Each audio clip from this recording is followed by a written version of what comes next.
మంత్రి లోకేష్ గారు ఏమంటారు, మేము తెలంగాణలోకి విస్తరిస్తున్నాం అంటారు. అయ్యా లోకేష్ గారు, ముందు ఇప్పుడు వానాకాలం వస్తూ ఉన్నది.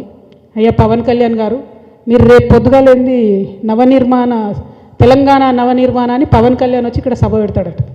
నేనేమంటున్నా అంటే ఈ లోకేష్ గారు పవన్ కళ్యాణ్ గారు వాళ్ళది ఒకటే ప్రభుత్వం కదా, ఆంధ్ర ప్రభుత్వాన్ని నేను విజ్ఞప్తి చేస్తున్నా. వానాకాలం వస్తుంది, మీ సెక్రటేరియట్లో మీ అమరావతిలో మీ ముఖ్యమంత్రి గారి కుర్చీ కింద నీళ్ళు రాకుండా చూసుకోండి. ఫస్ట్ ప్రతి వానాకాలం అక్కడ క్యాపిటల్ మునుగుడే, ప్రతి వానాకాలం అక్కడ క్యాపిటల్ మునుగుడే.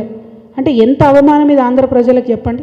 నాయకులేమో వాళ్ళు ఇప్పటికీ కూడా ఆంధ్ర మంత్రులు వచ్చి హైదరాబాద్లో ఆపరేషన్లు చేయించుకొని పోతారు. 12 ఏళ్ళు అయింది, ఆడ కట్టుకోరాదనే హాస్పిటల్. మీ ప్రజలకు ఎట్లా మరి? మీరంటే కార్లు ఉన్నాయి, రయ్యరువే వచ్చిపోతారు. ప్రజలకు ఎట్లా?